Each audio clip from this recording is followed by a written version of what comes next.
So if you've been following the stories of the recent tensions on the Korean peninsula, North Koreans, rockets, etc., you might have noticed a slight change in the tone of these stories from a few years ago.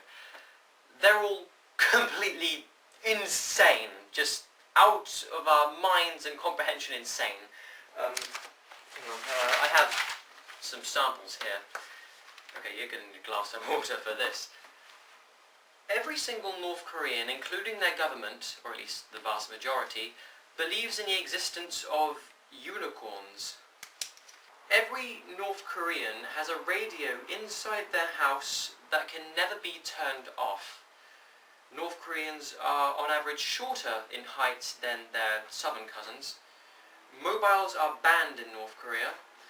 Athletes in the 2012 Olympics were rewarded refrigerators if they had gold medals, but were then put in gulags if they failed. And my absolute favourite one, every North Korean has a state-mandated haircut. What's odd about these stories is not only that they're completely insane and, well, no thinking person would actually believe them. If you read enough of them, some of them will start to contradict each other. For example, the one mentioning that North Koreans were shorter than those in South Korea.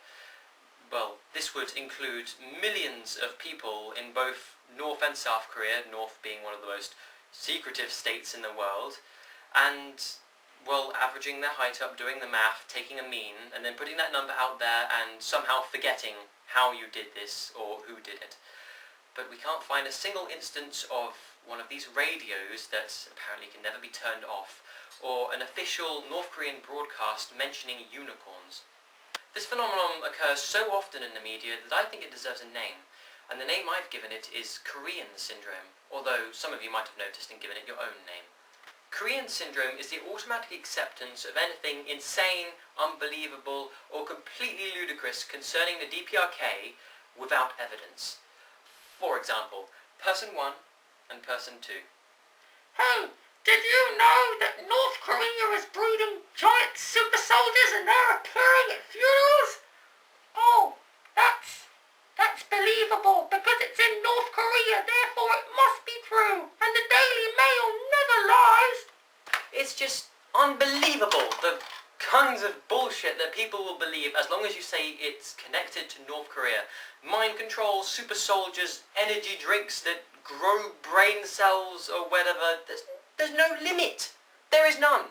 Now, I think you're wondering, or I bet you are there any ways to suppress these symptoms of Korean syndrome?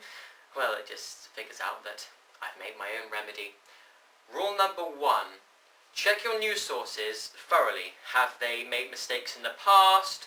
Would you trust them? Are there any bias? But if it's the Daily Mail, then throw it out straight away. You deserve better than that shit. Rule number 2. Extraordinary claims require extraordinary evidence. Any story that is proposed without evidence can be dismissed without evidence. Rule number 3. Their culture, of course, Korean culture, is very different from mine in Britain, and maybe yours, wherever you are. So please do not confuse their regular culture, their everyday, as being inherently evil or disturbing, just on the main basis that it's different. For example, they like to build big statues of their heroes, or they don't have adverts on the subways.